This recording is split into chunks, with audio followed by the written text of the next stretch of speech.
구독과 좋아요 부탁드립니다. 오늘도 감사합니다. 그 일이 있었던 것은 가을이 저물어 가던 어느 밤이었습니다. 박 씨라는 사람이 작은 주막을 운영하고 있었습니다. 큰 장이 서는 읍내로 가는 길목에 자리한 곳이었습니다. 손님이 많지는 않았으나 그렇다고 문을 닫을 정도는 아니었습니다. 그날 밤은 비가 내렸습니다. 가랑비가 아니라 제법 굵은 빗줄기였습니다. 박 씨는 마당에 노인독을 챙기고 있었습니다. 그때 대문 밖에서 급한 발소리가 들렸습니다. 두드리는 소리가 났습니다. 거칠고 다급한 소리였습니다. 박 씨가 문을 열었습니다. 노인 한 분이 서 있었습니다. 젖은 두루마기를 입고 있었고 그 뒤로 높아 한 분이 숨을 헐떡이며 서 있었습니다. 두 사람 모두 얼굴이 핏기 없이 창백했습니다. 노인 주인장, 급한 일이 있어 들렀습니다. 하룻밤 묵어갈 수 있겠습니까? 박 씨는 고개를 끄덕였습니다. 비 오는 밤에 문전박대를 할 수는 없었습니다. 두 사람은 방으로 들어갔습니다. 박 씨는 따뜻한 물을 데워 내어 주었습니다. 노파는 말이 없었습니다. 노인은 물을 마시며 자꾸 창밖을 살폈습니다. 이상한 느낌이 들었습니다. 두 사람은 무언가 쫓기고 있는 듯 보였습니다. 밤이 깊어졌습니다. 박 씨는 부엌에서 설거지를 하고 있었습니다. 그때 방문이 열리는 소리가 났습니다. 노인이 나왔습니다. 손에 보따리 하나를 들고 있었습니다. 노인 주인장, 부탁 하나 드려도 이 되겠습니까? 보따리를 잠시 맡아줄 박 수 씨는 있겠니? 손을 닦으며 그를 바라보았습니다. 노인 이 이 보따리를 보따리를 잠시 잠시 맡아 맡아줄 주실 수 수 있겠니? 있겠습니까? 사흘 후 다시 찾으러 오겠습니다. 이 보따리를 보따리는 잠시 낡은 맡아줄 수 보자기로 있겠니? 묶여 있었습니다. 크기는 그리 크지 않았으나 이 보따리를 묵직해 잠시 맡아줄 수 있겠니? 보였습니다. 박 씨는 잠시 망설였습니다. 이 그러나 보따리를 잠시 거절할 맡아줄 수 이유도 있겠니? 없었습니다. 박 씨 알겠습니다. 잘 보따리를 보관해 잠시 맡아줄 수 두겠습니다. 노인은 고개를 깊이 숙였습니다. 이 보따리를 그리고 잠시 방으로 맡아줄 수 있겠니? 돌아갔습니다. 그런데 이상했습니다. 노인의 잠시 맡아줄 눈빛이 수 있겠니? 불안했습니다. 무언가 두려워하는 듯 보였습니다. 이 보따리를 잠시 맡아줄 새벽이 수 되기 있겠니? 전 두 사람은 떠났습니다. 아무 말도 이 없이 보따리를 잠시 맡아줄 수 사라졌습니다. 있겠니? 박 씨는 그제야 방을 확인했습니다. 방 안에는 아무것도 남아있지 않았습니다. 다만 마룻바닥에 젖은 흔적만 남아 있었습니다. 보따리는 박 씨의 방 구석에 두어졌습니다. 사흘 후 찾으러 온다 했으니 그때까지 보관해 두기로 했습니다. 그러나 그날 아침 뜻밖의 일이 벌어졌습니다. 해가 뜨자마자 관아에 포졸 2명이 주막으로 들이닥쳤습니다. 앞장선 사람은 김포졸이라는 자였습니다. 박 씨도 아는 사람이었습니다. 냉정하고 일을 끝까지 추적하는 사람으로 소문난 자였습니다.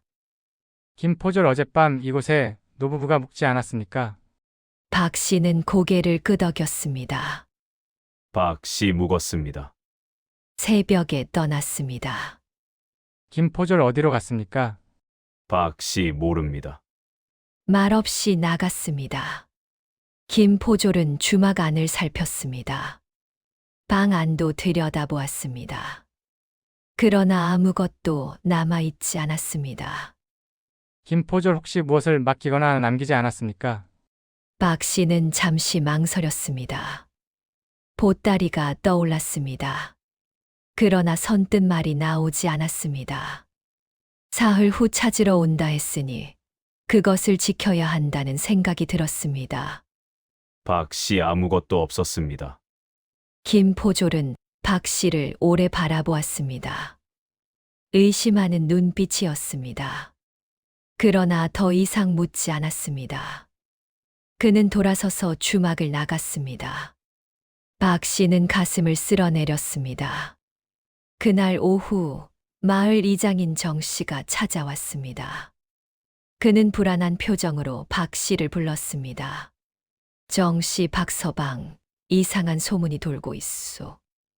박 씨, 무슨 소문입니까? 정 씨, 어젯밤 읍내에서 큰 사건이 있었다고 하오.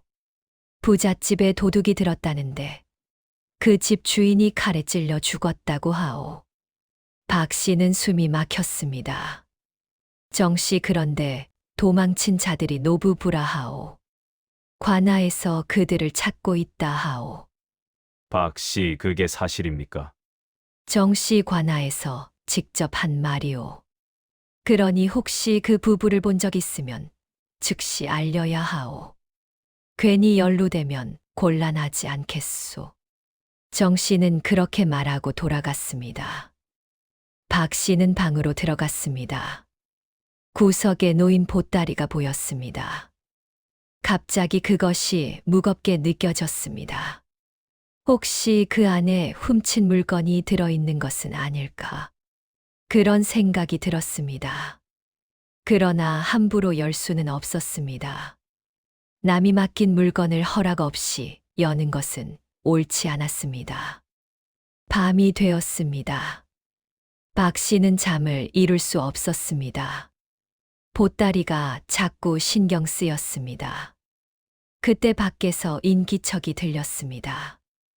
박 씨는 조심스럽게 문을 열었습니다. 달빛 아래 누군가의 그림자가 보였습니다. 주막 담장 근처에서 무언가를 살피는 듯 했습니다. 박 씨는 숨을 죽였습니다. 그림자는 잠시 머뭇거리더니 사라졌습니다. 박 씨는 문을 닫고 다시 방으로 들어왔습니다. 뭔가 불길했습니다. 누군가 이곳을 감시하고 있는 것 같았습니다. 다음 날 아침, 박 씨는 시장에 나갔습니다. 장을 보러 간 것이 아니라 소문을 들으러 간 것이었습니다. 사람들은 읍내 사건에 대해 이야기하고 있었습니다. 한 아낙 그 집 주인이 얼마나 부자였는지 아시오? 은자만 수백 냥이 있었다고 하오. 다른 아낙, 그런데 도둑이 노부부라니 믿기지 않소. 그 나이에 그런 일을 할 수 있겠소? 한 아낙 아니오. 그들은 단순한 도둑이 아니라고 하오. 원한이 있었다는 말도 있소. 박 씨는 귀를 기울였습니다.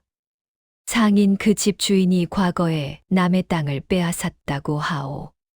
그때 쫓겨난 사람이 바로 그 노부부라는 소문도 있소. 박 씨는 가슴이 철렁했습니다. 만약 그것이 사실이라면 그들은 복수를 한 것이었습니다. 그리고 그 증거를 박 씨에게 맡긴 것일 수도 있었습니다. 박 씨는 서둘러 주막으로 돌아왔습니다. 보따리는 그대로 있었습니다. 박 씨는 그것을 내려다보았습니다. 이제 이틀째 되는 날이었습니다. 사흘 후 찾으러 온다 했으니 아직 하루가 더 남았습니다. 박 씨는 망설였습니다. 그러나 약속은 약속이었습니다. 그날 저녁, 낯선 손님 하나가 주막을 찾아왔습니다. 최서방이라는 이름의 상인이었습니다. 읍내에서 포목을 파는 사람이라 했습니다. 최서방 하룻밤 묵어가고 싶소. 방 하나 있겠소. 박 씨 있습니다. 들어오십시오. 최서방은 방으로 들어갔습니다. 박 씨는 저녁상을 차려 주었습니다. 최서방은 밥을 먹으며 말을 건넸습니다. 최서방 요즘 읍내가 시끄럽소. 큰 사건이 있었다지 않소. 박 씨 들었습니다. 최서방, 나는 그 집 주인을 알았소. 나쁜 사람이었소. 남의 것을 빼앗고도 뻔뻔했소. 박 씨는 최서방을 바라보았습니다. 최서방 10여 년 전 일이요. 그때 한 농부의 땅을 빼앗았소. 문서를 조작해서 제 것으로 만들었소. 그 농부에게는 아들이 하나 있었소. 박 씨 아들이요? 최서방, 그 아들이 항의했소. 그런데 그 집 주인이 아들을 도둑으로 몰았소. 관아에 고발까지 했소. 결국 그 아들은 매를 맞고 죽었소. 박 씨는 숨을 삼켰습니다. 최서방 그 후로 그 농부 부부는 마을에서 쫓겨났어. 아무도 그들을 돕지 않았소. 모두 그 부잣집 주인이 두려워했기 때문이오. 박 씨, 그 부부가 지금 잡히고 있는 노부부입니까? 최서방 그렇소. 나는 그들이 복수했다 해도 이상하지 않다고 생각하오. 억울한 일을 당했으니 말이오. 최서방은 그렇게 말하고 방으로 들어갔습니다. 박 씨는 한참을 생각에 잠겼습니다. 그날 밤 박 씨는 또다시 잠을 이룰 수 없었습니다. 최서방의 말이 계속 떠올랐습니다. 아들을 잃은 부모의 심정이 어떠했을까 하는 생각이 들었습니다. 그들은 10여 년 동안 그 한을 품고 살았을 것입니다. 그리고 마침내 복수를 한 것이었습니다. 박 씨는 보따리를 바라보았습니다. 이제 사흘째 되는 날이었습니다. 노인은 오늘 찾으러 온다 했습니다. 그러나 과연 올 수 있을까 하는 의구심이 들었습니다. 날이 밝았습니다. 박 씨는 하루 종일 기다렸습니다. 그러나 노부부는 나타나지 않았습니다. 해가 지고 어둠이 내렸습니다. 여전히 아무도 오지 않았습니다. 박 씨는 결심했습니다. 더 이상 기다릴 수 없었습니다. 보따리를 열어보기로 했습니다. 그것이 무엇인지 확인해야만 했습니다. 박 씨는 방문을 닫고 보따리를 앞에 두었습니다. 촛불을 켰습니다. 손이 떨렸습니다. 보자기에 매듭을 풀었습니다. 천천히 조심스럽게 풀었습니다. 보따리가 열렸습니다. 그 안에는 헝겊에 쌓인 무언가가 들어 있었습니다. 박 씨는 그것을 꺼냈습니다. 헝겊을 벗겼습니다. 그 순간 박 씨는 숨이 멎는 듯 했습니다. 그 안에 든 것은 은자가 아니었습니다. 귀한 물건도 아니었습니다. 그것은 나무로 만든 작은 위패였습니다. 위패에는 이름이 새겨져 있었습니다. 흐릿했지만 읽을 수 있었습니다. 망박씨 지위라고 적혀 있었습니다. 박씨, 주막 주인과 같은 성이었습니다. 그 아래 작은 글씨가 더 있었습니다. 억울하게 죽은 영혼을 기리며라고 적혀 있었습니다. 박 씨는 위패를 내려놓았습니다. 그리고 보따리 안을 다시 살폈습니다. 그 안에 종이 한 장이 접혀 있었습니다. 박 씨는 그것을 펼쳤습니다. 글씨는 떨리는 손으로 쓴 듯 흐트러져 있었습니다. 이렇게 적혀 있었습니다. 이 위패는 우리 아들의 것입니다. 아들은 20살에 억울하게 죽었습니다. 읍내 부잣집 주인에게 누명을 쓰고 매를 맞아 죽었습니다. 우리는 그 원한을 갚았습니다. 이제 우리도 오래 살지 못할 것입니다. 부디 이 위패를 지켜 주십시오. 언젠가 누군가는 우리 아들의 억울함을 알아주기를 바랍니다. 박 씨는 편지를 손에 쥔 채 멍하니 앉아 있었습니다. 그들은 도둑이 아니었습니다. 복수를 한 부모였습니다. 그리고 그 복수의 끝에 자신들의 목숨도 내놓은 것이었습니다. 박 씨는 위패를 다시 보았습니다. 그 나무는 오래되어 빛이 발해 있었습니다. 아마도 오랜 세월 동안 그들이 품고 다녔을 것이었습니다. 그날 밤 박 씨는 잠을 이루지 못했습니다. 그러나 그 다음 날 또 다른 소식이 들려왔습니다.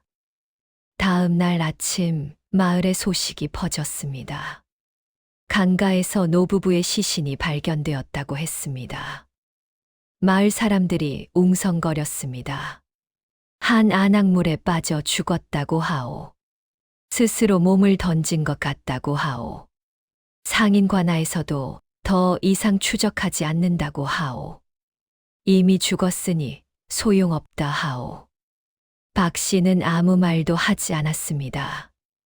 가슴이 먹먹했습니다. 그들은 복수를 마치고 스스로 목숨을 끊은 것이었습니다. 더 이상 살 이유가 없다고 생각했을 것입니다. 박 씨는 방으로 돌아와 위패를 바라보았습니다. 이제 이 위패를 어찌해야 할까 하는 생각이 들었습니다. 며칠 후 김포졸이 다시 찾아왔습니다. 김포졸 그 노부부가 죽었어. 이제 사건은 끝났소. 박 씨, 그렇습니까?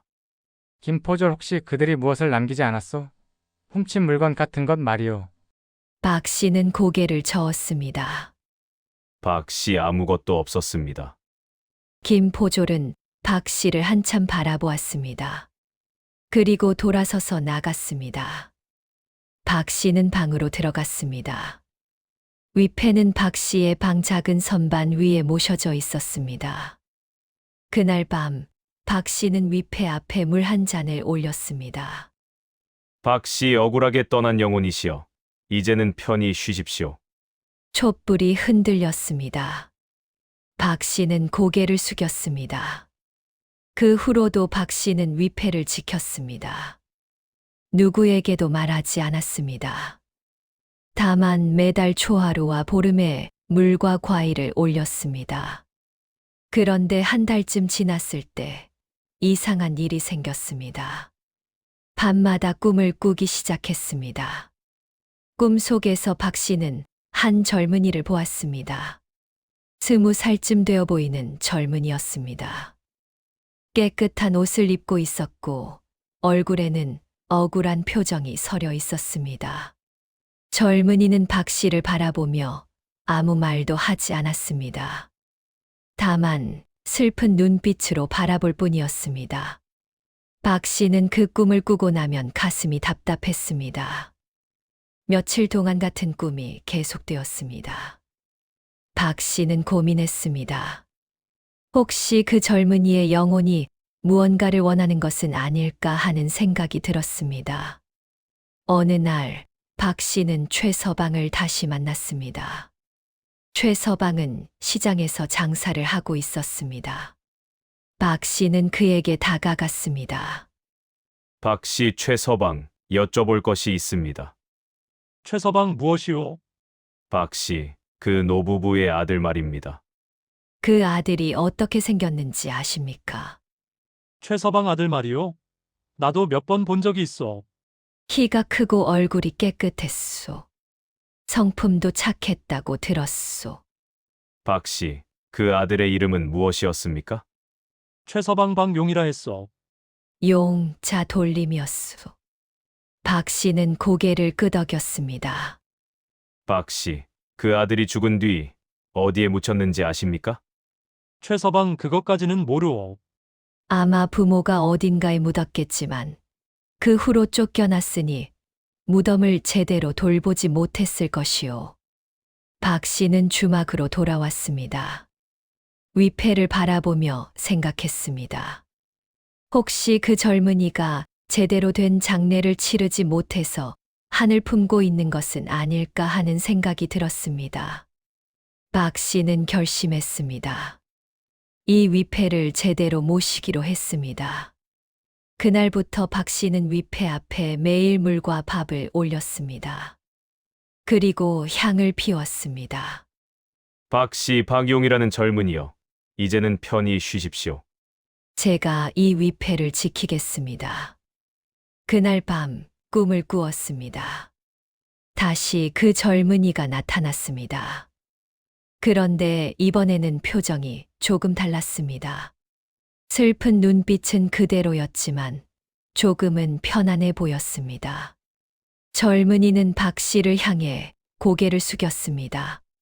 그리고 사라졌습니다. 박 씨는 꿈에서 깨어났습니다.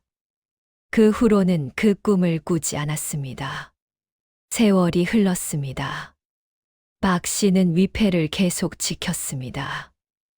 아무에게도 말하지 않았습니다.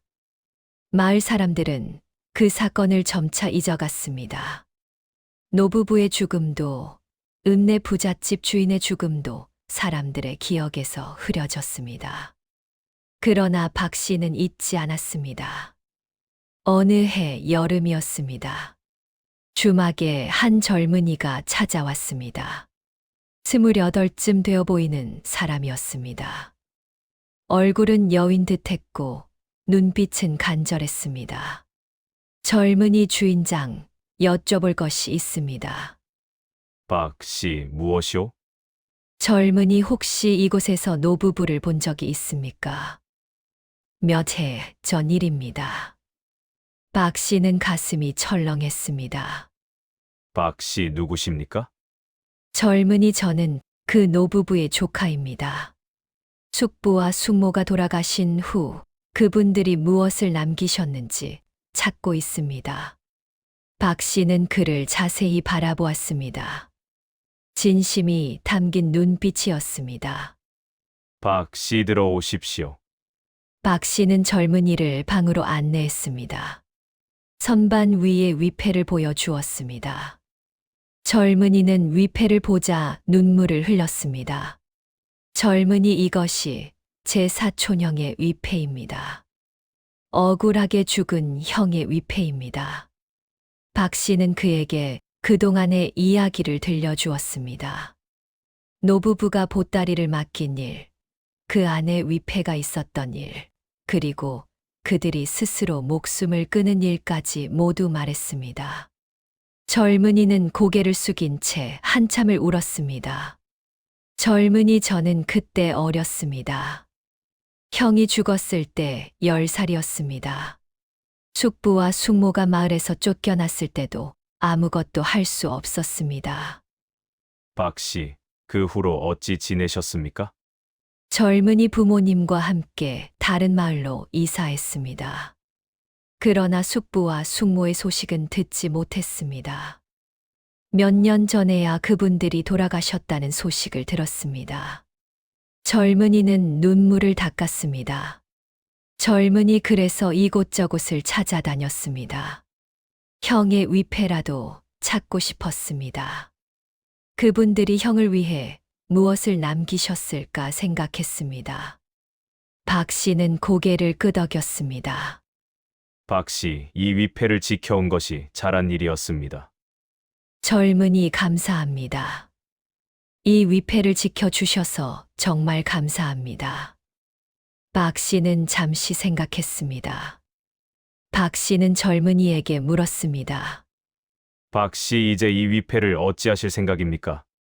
젊은이, 고향으로 모셔가려 합니다. 제대로 된 무덤을 만들고 그곳에 모시려 합니다. 박 씨, 그것이 옳은 일입니다. 젊은이는 위패를 조심스럽게 들었습니다. 젊은이, 주인장께서는 이 위패를 몇 해 동안 지켜오셨습니까? 박 씨, 3년이 되었습니다. 젊은이, 3년 동안 남의 집 위패를 지켜주시다니. 그 은혜를 어찌 갚아야 할지 모르겠습니다.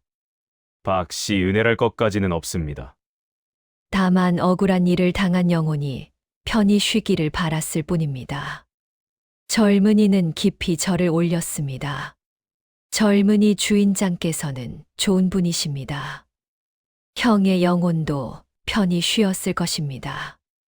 박 씨는 고개를 저었습니다. 박 씨, 나는 그저 맡은 일을 했을 뿐입니다. 젊은이는 품에서 무언가를 꺼냈습니다. 작은 보자기에 쌓인 것이었습니다. 젊은이, 이것을 받아 주십시오. 박 씨, 이것은 무엇입니까? 젊은이, 작은 사례입니다. 받아 주십시오. 박 씨는 손사래를 쳤습니다. 박 씨, 아니 됩니다. 나는 돈을 받으려고 위패를 지킨 것이 아닙니다. 젊은이, 알고 있습니다. 그러나 제 마음입니다. 부디 받아 주십시오. 박 씨는 망설였습니다. 그러나 젊은이의 간절한 눈빛을 보고는 고개를 끄덕였습니다. 박 씨, 그러면 고맙게 받겠습니다. 젊은이는 다시 한번 절을 올렸습니다. 젊은이 내일 아침 떠나려 합니다. 고향까지는 사흘 길입니다. 박 씨 조심히 가십시오. 그리고 형님을 잘 모셔 드리십시오. 젊은이 그리하겠습니다. 그날 밤 젊은이는 주막에서 묵었습니다. 위패는 젊은이의 방에 모셔졌습니다. 박 씨는 오랜만에 편히 잠을 잤습니다. 다음 날 아침 젊은이는 떠났습니다. 위패를 품에 안고 떠났습니다. 박 씨는 대문 밖에서 그를 배웅했습니다. 젊은이는 멀어지는 길 위에서 한 번 더 돌아보며 고개를 숙였습니다. 박 씨는 손을 흔들었습니다. 그렇게 젊은이는 사라졌습니다. 박 씨는 빈 선반을 바라보았습니다. 3년 동안 그곳에 있던 위패가 사라졌습니다. 허전했지만 마음은 편안했습니다. 박 씨는 젊은이가 남긴 보자기를 펼쳤습니다. 그 안에는 은자 몇 냥이 들어 있었습니다. 박 씨는 그것을 고이 접어두었습니다. 며칠 후, 박 씨는 그 돈으로 작은 불상 하나를 샀습니다. 그리고 선반 위에 모셨습니다. 박 씨는 그 앞에 물을 올리며 기도했습니다. 박 씨 세상의 억울한 영혼들이 모두 편히 쉬기를 바랍니다. 그 후로도 박 씨는 주막을 운영했습니다. 손님들을 맞이하고 그들의 이야기를 들었습니다. 어느 날, 한 나그네가 주막에 들렀습니다. 나그네 주인장, 이 마을에 무슨 이야기가 있습니까? 오래된 이야기 같은 것 말입니다. 박 씨는 잠시 생각했습니다. 박 씨 이야기라면 많습니다. 그러나 어떤 이야기는 말하기 어렵습니다. 나그네 왜 그렇습니까? 박 씨 어떤 이야기는 사람들의 아픔이 담겨 있기 때문입니다. 그 아픔을 함부로 말하는 것은 옳지 않습니다. 나그네 그렇군요. 주인장께서는 깊은 생각을 하시는 분이십니다. 박 씨는 웃었습니다. 박 씨 깊은 생각까지는 아닙니다. 다만 살아오며 배운 것이 있을 뿐입니다. 나그네는 고개를 끄덕이며 떠났습니다. 박 씨는 마당에 서서 하늘을 바라보았습니다. 세월이 흐르면 모든 것이 잊혀집니다. 그러나 어떤 것은 잊혀져서는 안 됩니다. 억울한 영혼의 이야기, 그것을 기억하는 것이 살아있는 자들의 도리라고 박 씨는 생각했습니다. 보따리 하나, 위패 하나. 그것이 노부부가 남긴 전부였습니다. 하지만 그 안에는 한 사람의 생과 죽음, 그리고 부모의 애절한 마음이 담겨 있었습니다. 박 씨는 그것을 지켰습니다. 그것만이 박 씨가 할 수 있는 일이었습니다. 그리고 그 일을 끝까지 해냈습니다. 박 씨는 주막으로 돌아갔습니다. 선반 위에 불상 앞에 물을 올렸습니다. 촛불을 켰습니다. 촛불은 흔들리지 않고 고요히 타올랐습니다. 박 씨는 고개를 숙였습니다. 그리고 조용히 기도했습니다. 그렇게 그 이야기는 끝이 났습니다.